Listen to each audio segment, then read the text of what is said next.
कथा कभी ए सृष्टि कथा कभी थी भोर भयते संझ ढले तक सेवा को नित नेम हमारा स्नान कराए वो वस्त्र ओढ़ाए वो भोग लगाए वो लागत प्यारो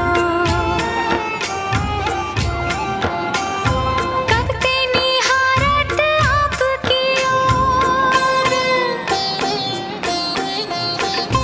कब ते निहारत आपकी ओर कि आप हमारी